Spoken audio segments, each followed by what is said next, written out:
देख रहे हैं इन डार्क राजकुमार के साथ। तो चलिए बढ़ते हैं आज की कहानी की ओर। दोस्तों, भारत में ऐसी कई सारी जगहें हैं जहां पर घूमने के लिए लोग तरस जाते हैं। वहां का वातावरण और खूबसूरती उस जगह में चार चांद लगा देती है।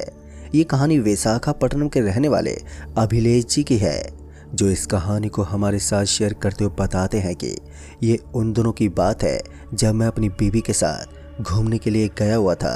रात के लगभग 7:30 बजे के आसपास ही हमारी ट्रेन थी, क्योंकि हमें घूमने के लिए काफ़ी दूर जाना था। तो ऐसे में हम गाड़ी की बजाय ट्रेन से निकले थे। हमारा एक नवविवाहित जोड़ा था। थोड़े दिन पहले हमारी शादी हुई थी और हम दोनों पहली बार अकेले में घूमने के लिए निकले थे। लेकिन मुझे नहीं मालूम था कि ये सुहावना सफ़र मेरी ज़िंदगी का सबसे भयानक सफ़र बन जाएगा। रात के लमसम 7 बजे के आसपास मैं रेलवे स्टेशन पर पहुंच गया और स्टेशन पर पहुंचने के बाद मुझे ट्रेन के आने का वेट था। फिर थोड़ी देर के बाद ट्रेन भी स्टेशन पर पहुंची और मैं अपनी बीवी के साथ S1 बोगी में सवार हो गया। महज थोड़ी देर के बाद ही ट्रेन भी खुल गई और ट्रेन के खुलते ही मैं बाहर से आने वाली ठंडी ठंडी हवा का आनंद लेने लगा। पर मेरी बीवी मेरे बगल में ही बैठी हुई थी और हम इधर उधर की बातें कर रहे थे कि तभी हमने देखा कि हमारी बोगी, जो कि कुछ देर पहले भरी हुई थी, अब उसके अंदर से यात्रियों ने उतरना शुरू कर दिया था। अभी सामने एक मेन रेलवे स्टेशन आने वाला था कि वहाँ पर भी काफ़ी सारे मुसाफिर अपने सफ़र को अंजाम देने वाले थे। लेकिन मैं ये चीज़ देखकर काफ़ी हैरान था कि ट्रेन की बोगी इतनी जल्दी खाली कैसे हो गई। फिर जैसे ही ट्रेन मेन रेलवे स्टेशन पर पहुंची तो वहां पर तो मानो बोगी के अंदर मौजूद सारे यात्री उतर गए। इस समय टाइम भी ज़्यादा नहीं हुआ था। इधर मुझे भी हल्की हल्की भूख लगने लगी थी, इसलिए मैं चाहता था कि मैं रेलवे स्टेशन पर उतरकर चिप्स और पेप्सी का जुगाड़ कर सकूं। मगर मैं जैसे नीचे उतरने वाला था कि तभी एक आदमी मुझसे टकरा गया और उसने कहा, भाई साहब, आप इस बोगी से नीचे मत उतरना, वरना जिंदगी भर पछतावा होगा। उसकी बात सुनकर मैं थोड़ा सा सिंहर उठा, क्योंकि पहले तो मुझे उस बोगी के अंदर कोई नज़र ही नहीं आ रहा था। फिर उस आदमी का अचानक ही बोगी के अंदर टपक जाना और इस तरह की बातें करना बेहद ही अजीब था। इससे पहले कि मैं उस आदमी से कुछ पूछ पाता कि पता नहीं वो किस तरफ चला गया, और इतने में ही ट्रेन के भी खुलने का समय हो गया था और उसके बाद ट्रेन वापस से निकल पड़ी। इधर मेरे पेट में चूहे कूद रहे थे, पर मैं चाहता तो था कि मैं इस स्टेशन पर जाकर जल्दी से चिप्स वगैरह खरीद लूं, लेकिन अब अगर मैं कोशिश करता तो शायद ही मैं पहुंच पाता। इसलिए मैं फिर से अपनी बीवी के पास आकर ही बैठ गया। बोगी के अंदर काफ़ी सारी सुविधाएं थीं, लेकिन बोगी के अंदर चहलकदमी ना होना थोड़ा भयभीत कराने वाला माहौल सा बन गया था। मगर हम दोनों किसी तरह से आपस में बतलाते हुए इस कठिन सफ़र को काटते जा रहे थे। फिर इसी बीच ट्रेन की रफ्तार भी एकदम से कम हो गई और ट्रेन की रफ्तार को इस तरह से कम होता हुआ देखकर मैं तो हैरान ही हो गया। फिर जब मैंने आजू बाजू में देखा तो मैंने पाया कि ट्रेन झाड़ियों के बीच में रुकी हुई थी, जहां मुझे जंगली पेड़ पौधे नज़र आ रहे थे। मैं समझ गया था कि या तो ट्रेन के अंदर कोई गड़बड़ हुई है या फिर पटरियों के सामने कुछ आ जाने की वजह से ट्रेन को रोका गया है।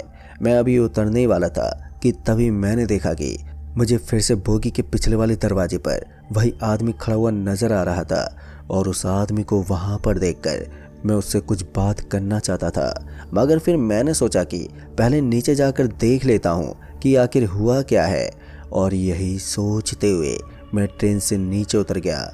मैं 2-3 कदम आगे ही बढ़ा था कि तभी मुझे अपनी बीवी के चीखने की आवाज़ सुनाई दी, और इस आवाज़ को सुनकर मैं वापस से पीछे मुड़ा और उसके बाद भागता हुआ वापस से बोगी के अंदर आ गया। जब मैं बोगी के अंदर पहुंचा तो मैंने देखा कि मेरी बीवी काफ़ी डरी हुई थी। उसको इस हालत में देखकर मुझे समझ में नहीं आ रहा था कि मुझे क्या करना चाहिए। फिर उसके बाद मैंने उसका हाथ पकड़ा और उससे पूछने लगा कि आखिर हुआ क्या था तुम्हारे साथ, लेकिन डर के मारे उसकी आवाज़ तक बाहर ही नहीं निकल पा रही थी। फिर लगभग 10 मिनट तक उसे शांत करवाने के बाद जाकर उसने थोड़ी हिम्मत जुटाई और उसने कहा कि मेरे बोगी से बाहर जाने के बाद वो भी मेरे पीछे पीछे बाहर की तरफ ही निकल रही थी।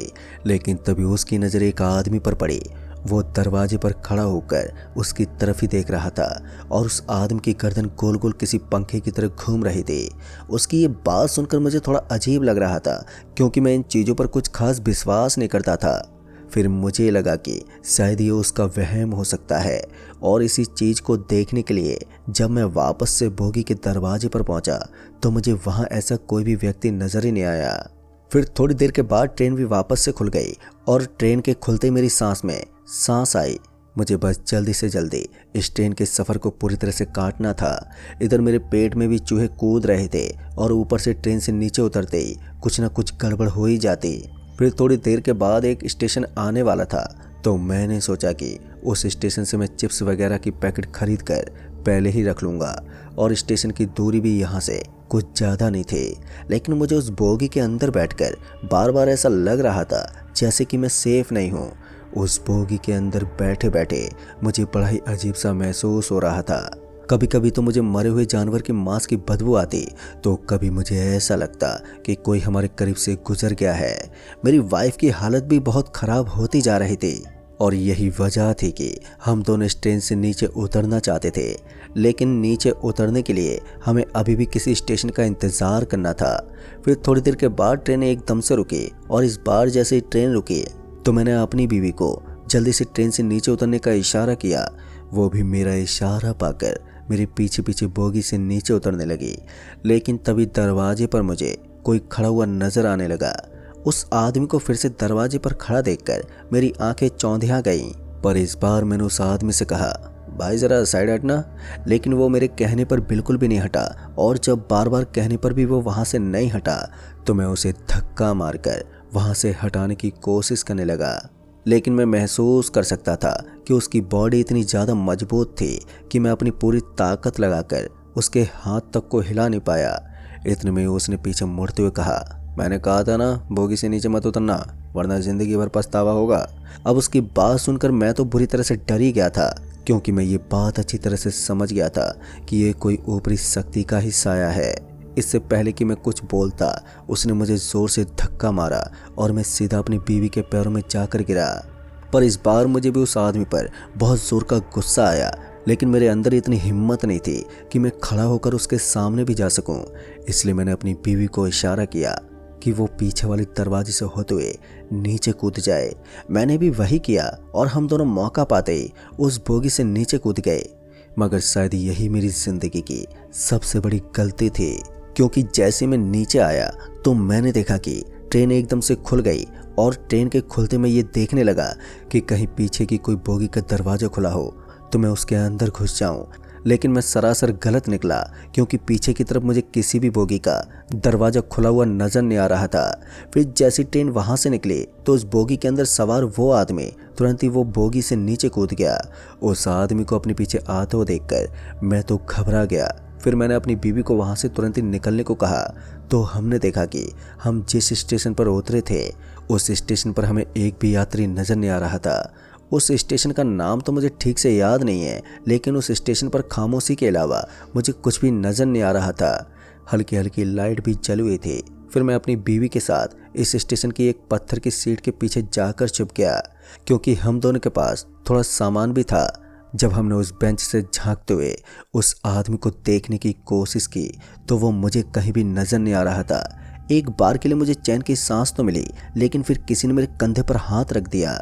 पहले तो मुझे लगा कि ये शायद मेरी बीवी का ही हाथ था, लेकिन मैं जैसे ही पीछे मुड़ा तो मेरा पूरा बदन पसीने से भीग गया, क्योंकि जिस आदमी को अभी अभी मैं पीछे मुड़कर देख रहा था वो उस बोगी वाला आदमी नहीं था, बल्कि इस स्टेशन पर दिखने वाला एक ऐसा पिशाच था जिसके दांत उसके जबड़े को फाड़कर बाहर निकले हुए थे और उसके चेहरे से खून की लाट टपक रही थी।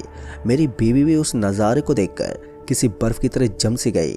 मैं उसे वहाँ से उठाकर ले जाने की कोशिश तो कर रहा था, लेकिन उस भयानक प्रेत को इतने करीब से देखने की वजह से मेरा गला भी अब सूखने लगा था और मेरी हिम्मत भी जवाब देने लगी थी।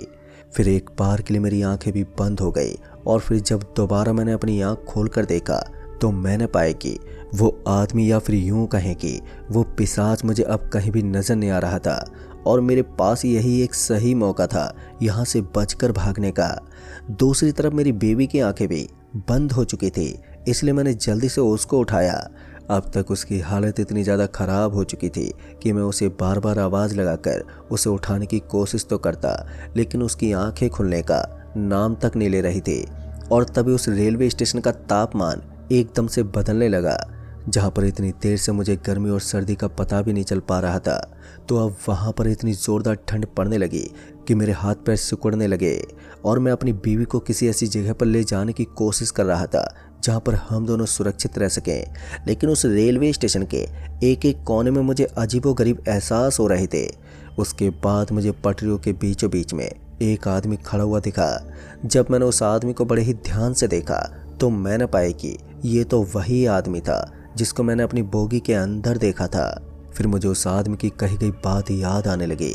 दरअसल उस आदमी ने मुझे बताया था कि मुझे ट्रेन की बोगी से उतरना नहीं है, और उसने मुझे एक बार ये भी बताया था कि इस ट्रेन की ये बोगी बहुत ही ज़्यादा खतरनाक साबित हो सकती है, जो मेरी ज़िंदगी को तबाह कर सकती है। पहले तो मुझे लगा कि शायद वो आदमी मेरे लिए खतरा होगा, लेकिन फिर मैंने उसी आदमी को आवाज़ लगाई, लेकिन उससे कोई असर नहीं हो रहा था। वो पटरियों के बीचों बीच में वैसा का वैसा ही खड़ा रहा। तभी मेरी बीवी ने हाथ पकड़ लिया तो मैंने महसूस किया कि उसे अब होश आ चुका था। जैसे मैंने देखा कि उसे होश आ गया है तो मैंने उसे वहीं पर आराम से बिठा दिया। लेकिन ठंड लगातार बढ़ती जा रही थी और रेलवे स्टेशन का बदलता हुआ रूप ये साबित कर रहा था कि इस स्टेशन पर उतरकर मैंने अपनी ज़िंदगी की सबसे बड़ी गलती कर दी थी। फिर उसके बाद उस आदमी ने अपने हाथ से कोई इशारा किया तो मैंने देखा कि मुझे पटरी के ऊपर लाल रंग का एक मोटा सा धागा पड़ा हुआ नजर आ रहा था। शायद मुझे वो यही कहने की कोशिश कर रहा था कि मुझे इस धागे पर चलना है। उसके बाद मैंने ऐसा ही किया तो मैंने सोचा कि अब जो होगा वो देखा जाएगा।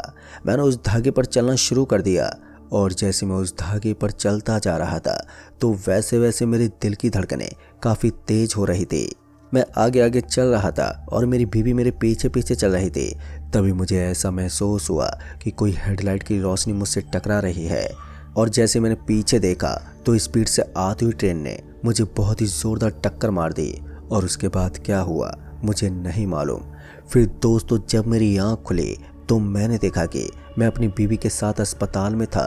पर अच्छी बात ये थी कि मैं और मेरी बीवी हम दोनों जिंदा बच गए थे और हम दोनों को लगभग 2 से 3 दिन बाद जाकर होश आ रहा था। बाद में मैंने अपने साथ हुई सारी घटना वहाँ के लोगों को बता दी, मगर किसी को भी मेरी बात पर विश्वास नहीं हो रहा था।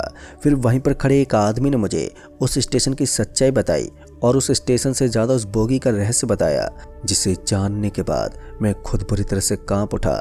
मैं समझता हूँ कि उस दिन मैं सस्ते में ही बच गया, वरना जिस तरह के रहस्य उस बोगी में छुपे हुए थे उस तरह से मेरी जान जाते जाते बची थी। पर अच्छी बात ये थी कि उस हादसे में मुझे ऐसी कोई चोट नहीं आई जो मेरी ज़िंदगी को बर्बाद कर सके। खैर, उसके बाद मैं कभी भी रात में ट्रेन का सफ़र नहीं करता। तो दोस्तों, क्या था उस बोगी का रहस्य, ये तो मैं कभी भी पता नहीं लगा पाया। और क्या है उस स्टेशन का राज, ये सब बातें आज भी मेरे जहन में एक रहस्य बनकर छुपी हुई है। तो दोस्तों, इस कहानी में बस इतना ही। कहानी आपको पसंद आई हो तो वीडियो को लाइक शेयर कमेंट ज़रूर कर दें। तो मैं आपका दोस्त राजकुमार जल्द ही मिलूँगा ऐसी एक और कहानी के साथ। तब तक के लिए बाय एंड टेक केयर।